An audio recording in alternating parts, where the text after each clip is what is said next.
Hi everybody, and welcome back to the latest edition of B2B NAV. I think on some previous episodes we have referenced this man on several occasions and the delights and dilemmas he's been struggling with the coronavirus and working in China.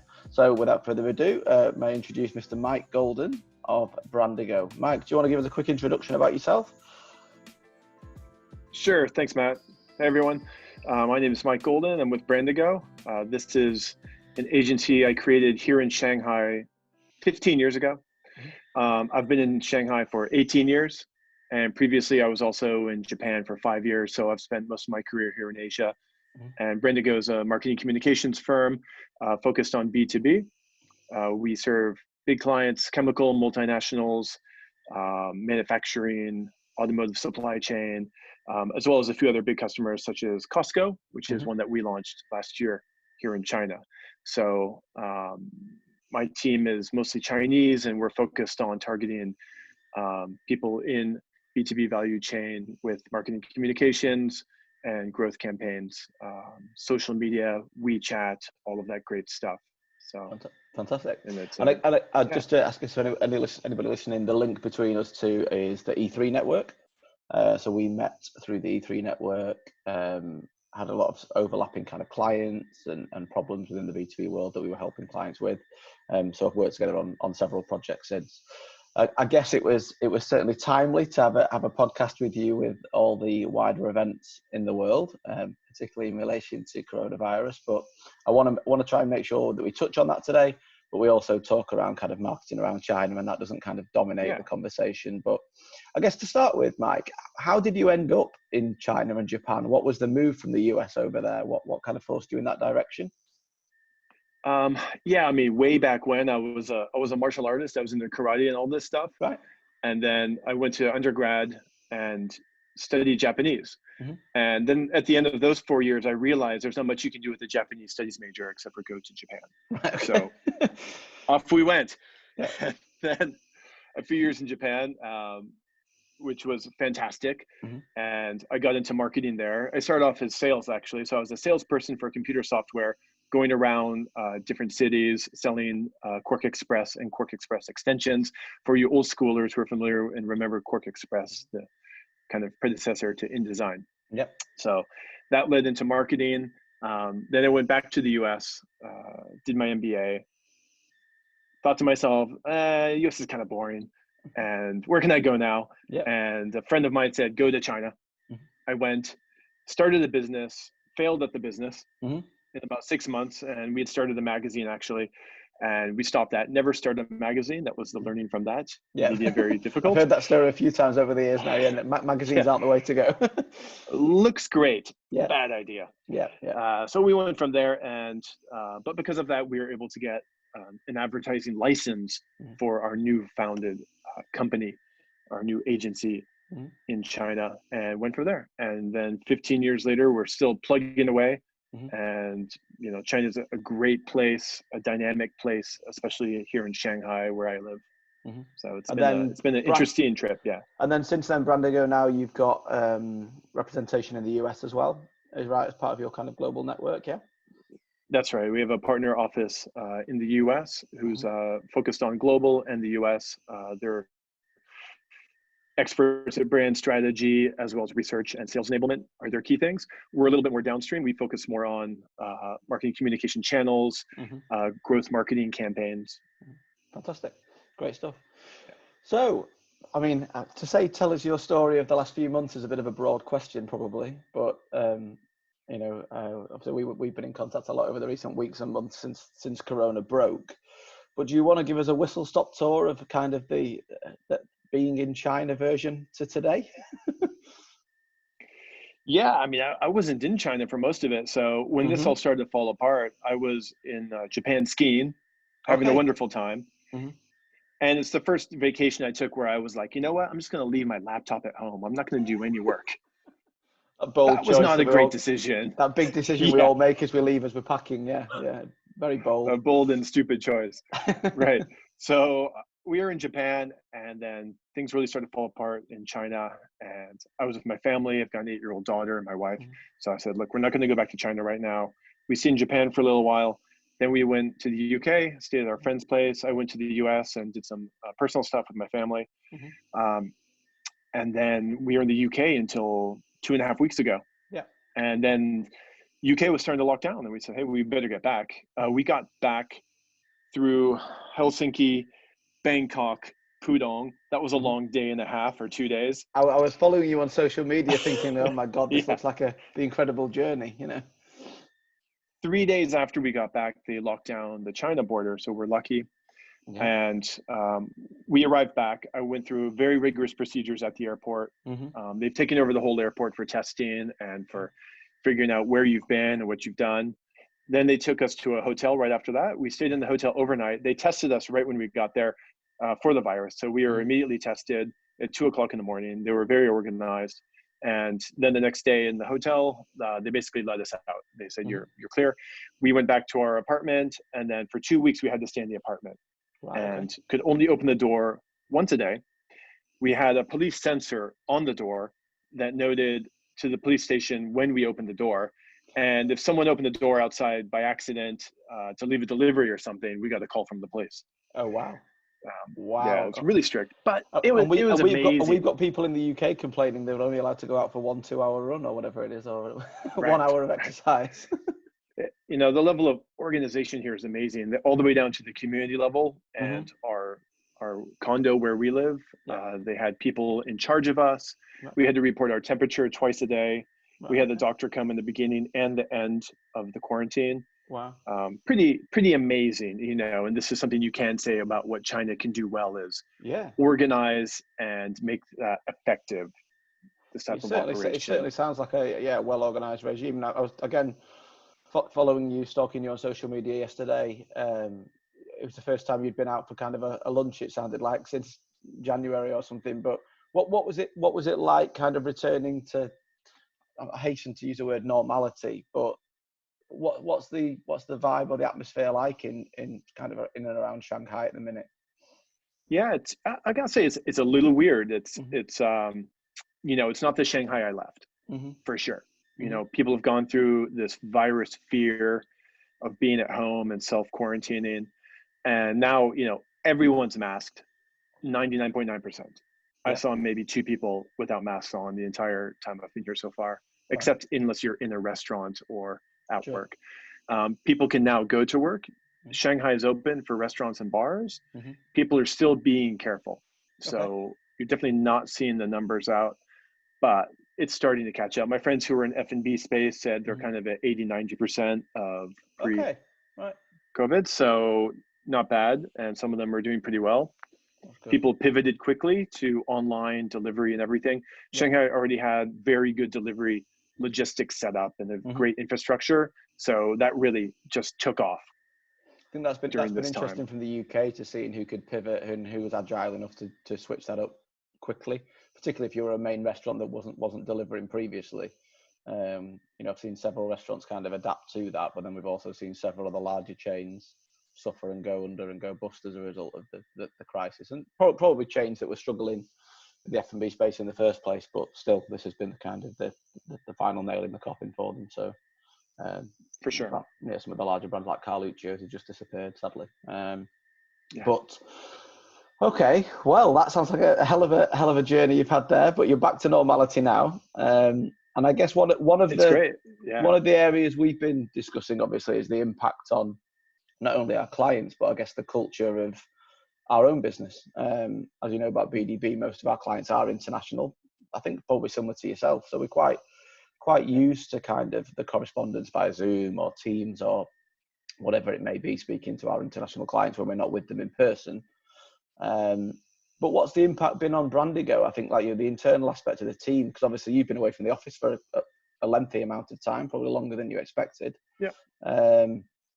How have you found that culturally being away, and how the team find it? Because I guess they were working. Were they working in isolation, I'm assuming, while they were locked down, or? Yeah, they were. I mean, one of my colleagues, I know that she was at home with her cat for like a month. And I think she was starting to go a bit crazy. Yeah. but they stepped up so well. I mean, they were amazing. I think they kind of liked it that, I was able to delegate more stuff and not be in their hair, basically. So not be a they control really freak. just, yeah, exactly. My kind of it's inherent in all of us, I think, micromanaging expertise. So I've been so impressed by how they've stepped up and how well they've coped with it. They're, working with our clients to help them with their crisis communications for some of them, adjusting their messaging on the fly as we're going, making sure that, all of this communication made sense, especially during this time. And, that they were really speaking to our clients' customers. So they did a fantastic job around that. And we've also helped increase our, let's say, technology and some of our offerings to our clients. So some stuff that we had in the works or some clients were using, but not others, we push out to a lot of our clients, like how do we replace a trade fair with something that's digital, which is around the world. Every B2B has the same challenge. How do we take this time to make a more impactful WeChat channel or social media channel for our clients? And most of our clients have recognized that this is a great time to rethink that and to up our game. So it's actually been great for us, I would say. Obviously not every client is in the same boat, and some of them pushed off projects and delayed some stuff or have asked us to help them out on some different issues.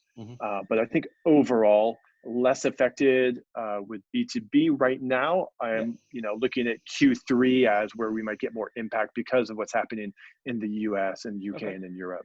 Okay, that's interesting to hear, because we've had a similar experience so far. We've had obviously some clients that have deferred or postponed campaigns as a result of it, but the bulk of our clients being more in the life sciences, health, pharma, nutraceutical supplementation space.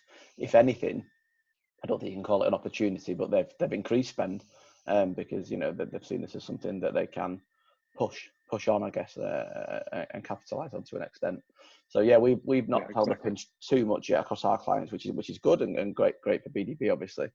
But I think that it's interesting in watching the different agencies pivot. Seems to be the word of choice at the minute, but in terms of trying to take things in a different direction, and particularly around the events and exhibitions. We've been looking at developing, similar to yourselves, a tool for a while, probably for 3 to 6 months before this, but this has forced our hand to actually do, take it more seriously and bring something to the market there as well. So I guess, and for us, go ahead. Sorry, go on, Mike. I was just going to mention, while I was in the UK, one thing I found was like, so many agencies like BDB, we can work with them so well to support China, and we already do. We've been doing this for years actually together. But we had a chance to reach out to other agencies and start to build some nice China packages that work with their clients as well. So actually, from that standpoint, it's been a nice way to step back and reevaluate our business and our approach. I think that's been great, and it's whilst not, this isn't an infomercial for Brandigo, but to the same extent, China, we found, in the early years when I first got involved with BDB, when it was under previous ownership, you can't do China remotely, and it's just it was a learning point for me, I guess, when I came into the B2B marketing space. And I think the previous owners of BDB thought by opening an office in Singapore that would mean we could do China, and as well as I do, better than anyone probably being there, that just simply cannot be done. So unless you are willing to invest in feet on the ground and infrastructure, and also then grow the knowledge of the market, throw a tiger into the marketplace that can go and win new business and gain market share, it is such a challenge. And I think that's what's been really good about working with you guys at Brandigo, and from a BDB perspective, because we are very similar. You do feel like I cut the corny phrase, but an extension of our team. And it's been quite a seamless kind of service. But you guys have the knowledge, and we wholeheartedly rely on you for that in that space. So good to hear you've got some more people kind of buzzing around and some more support there as well, which is great. Yeah, it's cool. Really good. So in terms of the long-term impacts, I guess, on the B2B marketing space, what are your kind of predictions or thoughts for Corona? Because I guess you are, a number of months ahead of UK, Europe in the pandemic for the meantime. Do you think it will ever return to normal again, or do you think it will be a new normal that kind of comes out the other side of this? No, I think it's a new normal. I think people have changed significantly. And, you know, not all for the bad or anything like that. I think, you know, being able to work remotely has been one of the massive benefits all around the world. Was that a Some thing of the previously? B2, Was that a thing previously in China? Sorry, Mike. Were people being encouraged to work from home? Were people embracing working from home prior to this, or no, it's no? not a Okay. thing at all. People rarely work from home, I would say. There's still kind of a, in some way, a punch card kind of feel where, you know, if you're not here at 9, you know, you're not working hard. So I think that started to change, which is great. And that means there has to be a bit more trust with your colleagues or with your staff for sure. I'm hoping to see changes with some parts of B2B here are really old school still. Like, you know, if we don't go seeing this customer is our marketing and our sales all wrapped into one, and marketing's our brochure. You know, there are people still really living this way. So I'm really hoping that we can start to change that through this, and the people say that, hey, if we don't have digital, we're not going to have anything. So this is probably a conversation from, like, you know, 5-10 years ago in the West maybe, but here still a lot of it's here, and which is ironic because some parts of China digital are way ahead of the West in some ways. Like, you know, the ones who are on the tip are on the tip, and they're doing fantastic stuff. They're using WeChat in very clever ways and really reaching their customers and target customers. But some other guys are still really old school. So if we can drag these people up and really show them the value of working digitally, I think it's going to be a huge plus for a lot of the companies here. Fantastic. Good to hear again. I guess the other thing we've seen, particularly across our client base, and I think across Europe, is that COVID-19 Corona has kind of accelerated the digitalization of businesses again. So I think we touched on it with our own businesses earlier in terms of pivoting and embracing new ways. But a lot of our larger global clients, but, you know, with a pan-European kind of heavy base, it's certainly seen them accelerate not only their infrastructure, but also their working practices and solutions and the way they're selling and communicating again. It sounds like China, to an extent, was already ahead in that game. Is that a fair assumption? That you're not playing catch up, it's probably just pushed it on again. I feel, at least in terms of overall multinational company here, pretty well set up. Marketing departments pretty well, but that marketing and sales connection, I say, is still early here. So for example, like sales enablement and using tools like Showpad and things like that, very early days here. Like, you know, people haven't even heard of it. So I think, you know, this would be a good opportunity to push sales and marketing closer together, which again, it's, you know, these are old conversations, but really you old see conversations, new labels. Yeah, and it's such a stark difference here. You can really see it. Like, the sales guys have nothing to do with marketing, don't care, not interested. So, you know, this might be a good way to bring that together. It's a good excuse, let's say. Fantastic, good. And then I've got my next question on my list here for you was around WeChat, because and this is a broad question as a whole, because I think whenever marketing in China is mentioned in B2B or B2C, the famous WeChat is raised as the solution. And I think, having worked with a lot of European clients who are entertaining marketing in China, there's a misunderstanding of what WeChat is on this side of the waters. That I think people confuse it to basically be the China version of WhatsApp, let's call it, for the sake of it. I think that's probably the most common one I come across. And I know now from working with you guys and experience we've had with clients what it can do and what it's capable of and how it's used. But would you mind just giving us a quick overview of that, Mike, in the sense of, because I think it's one of the things on this, it'd be really useful for any listeners to kind of demystify what it is and what it's capable of and how it's used.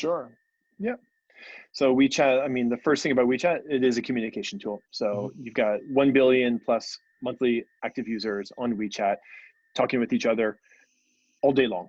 You know, if you want to talk to anyone in China, you're most likely on WeChat, and you see people walking around with their phones, chatting like this because they're on WeChat, either speaking to them like walkie-talkie or sending them messages.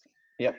That's the first tool. But for businesses, it's got a whole nother use. So you have official accounts, and the official accounts within that, for a company, you set it up, you register. It's quite a lengthy, laborious kind of process with a lot of paperwork, as are many of the processes here in China. Not difficult, just a lengthy process. And part of it's that they know exactly who you are and that you do represent this company. And once that's set up, you can have your own basically mini website within WeChat, and it's called an official account. So you can have, there's a menu within it. Within the menu structure, you can link out to your own mobile optimized website. You can link to e-commerce sites. You can have your own menu built in there with its own kind of menu structure. So that's one thing. So basically a user will come to you via your content that someone shared to them, or they'll scan a QR code. And QR codes, unlike Europe and the US, they're huge here. So everything will have a QR code, and people will know, like, okay, I'm interested in that. I'll just scan the QR code. Right, okay. They're also using WeChat to pay, and they're using the QR code to pay when they're person-to-person paying something. So I'll scan you with my phone, and they'll have the QR code. So they're really used to that type of user behavior. Then you extend WeChat. You can add in mini programs, which are basically customized apps that work within WeChat, and you can do pretty much anything you want on that. So a lot of people will have, for example, like webinars hosted within WeChat. They'll have presentations that they want to share with their followers within kind of a document sharing system within WeChat. They might have something more special, like for Chemours, which owns Teflon, the coating for the pan. They have their own mini program within WeChat that explains all of the benefits. It has recipes, it has testimonials, and ways to get in touch with them. So it's kind of a dynamic way that you can use it. People use key opinion leaders or KOLs, who are influencers basically, to put out their own messages or content that they've co-created with them. So you have a huge, huge community and ecosystem within WeChat. It's not easy though, I will say. It's not like I'm going to get a WeChat and I have 1 million followers. And this is the mistake that a lot of people make, is that they think because they've started it that they're going to get tons of followers who just found them. But WeChat's not very searchable. It's not that user friendly. You can't have a hashtag and at people. So you really have to create either stellar content or have channels through KOL, key opinion leaders, to get content in front of people, or make sure that people are scanning your QR code. So if you go to a trade fair, offline trade fair here, you'll always have people, at the booth trying to get you to scan the QR code and follow their WeChat. Right. Okay. It's a typical kind of behavior.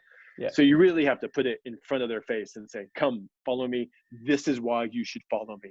Yeah. So it's not it's not a case of, if you are launching a brand into the Chinese markets or whatever, just set up a WeChat and that's the answer to all your problems. No, because I think that's the conception that a lot of people seem to think over this side. And it's a mistake. With our clients, we try to educate them on what's new with WeChat, and also make sure that they understand we can't just set it up, make content, and leave it at that. We have to push it. We have to have a growth campaign kind of integrated within it. And the paid campaigns within WeChat are very expensive and limiting, especially for B2B. So that's not a great route. You really have to think of how you can push it out. So we use a lot of key opinion leaders or trade media that are on the channel, and work with them to push out our clients' content as one of the tactics. Okay, that's really useful. Thanks very much for that, Matt. It's a really good overview. Yeah, no worries. I guess, to kind of start wrapping things up, where I wanted to do, because obviously we have lots of clients and there's lots of people that are always considering China as a potential market for them. I guess, would you be kind enough to suggest kind of some top tips if you are thinking about that? And one of mine would be obviously get in contact with you guys at Brandigo and have a chat if they think it's of relevance. But are there any top tips if you are considering taking a brand or a product into the Chinese markets? Yeah, I mean, there's the basic stuff first, which is we divide it into 4 phases. The first phase is make sure that you have your product trademarked Yeah. and your company, all that stuff covered from a legal perspective. And then make sure that you have, let's say, your domain name and all that stuff secured. So that's just the very basic kind of, don't mess up completely type of level. And the global trademarks, are they kind of covered in China, or do you need to specifically look at China separately? You have to specifically set up for China. Is the safest way. So yes. I'm not a trademark lawyer, no, obviously, but as I understand, they would recommend, and we would recommend, that you talk to a professional trademark lawyer, who we can also recommend, sure. and make sure that you get all of that stuff sorted out before you even put a foot here, because someone else will see that you're here and they'll grab your trademark and register it and sit on it for years, and you'll pay for that later. So that's like very basic stuff. And then, a lot of the problems that people have in the beginning are problems with getting over the Great Firewall, that their Chinese users will have problems accessing their website. So you might have to consider setting up your website either within China or close by China, in Singapore or Hong Kong, where there's a faster connection. And localizing it. And then, this kind of naturally leads into a thing like, okay, you're going to redo your website for China. You're going to do a Chinese version of your website. Is your message actually going to resonate with Chinese target audience? So if you're stepping back, you're saying, okay, we're only going to offer these products, and we have to adjust our messaging for China, is where we always recommend. So, understanding your target audience is a great thing that you can do. And, during this kind of down weird time, it's a great project to get started on. Why not set up qualitative interviews and start to understand maybe where your target audience sits here and what their interests are, or their pain points as well. So, set up a good base. And then from there, the channels and all that stuff you can deal with later. Because the WeChat and the PR, the social media, all that stuff, those are channels. But you need the basics, like you need anywhere, set up properly. One of the things I was just going to ask there about kind of the more traditional trade media and the PR side of things out there, is that as prevalent as it still is across Europe, or is it more digital first, or what's your opinion there? Print, less so. You're not seeing that much print. Digital for sure. It's hard. There aren't, the trade magazines were never stellar. You'll have 1 or 2 good ones in each key category. But kind of figuring out the digital channels for that is definitely like an important step. Okay. Fantastic. Great question. Well, thanks very much for your time, Mike. Thanks for taking the time to out of your evening to have a chat with us today, and great to see you happy and healthy, and pass my regards on to the family. Where can people find you? Where can people get in touch with you if they are interested in exploring the Chinese market, or even just having an initial conversation with you? Sure. I mean, you can drop me a line personally, mgolden, GOLDEN, at brandigo.com. Or you can drop by our website, is all fine. I'm also on LinkedIn, Mike Golden, Brandigo. I pop up a bit. So just reach out personally is fine. It's great. Fantastic. That's great. And as we always recommend at the end, for anybody that's listening, feel free to check out BDB's Content Hub, The Knowledge, which is available on b2bknowledge.com. for all our ungated content, helping you navigate the ever-evolving B2B marketing landscape. And I am hopeful we will be able to do a China edition, or either a global edition coming up, where we're going to invite some guest authors in. So hopefully we can get Brandigo involved in that from the China and the US perspective as well. So watch this space on that one. Thanks very much, everyone, and speak to you soon. Cheers.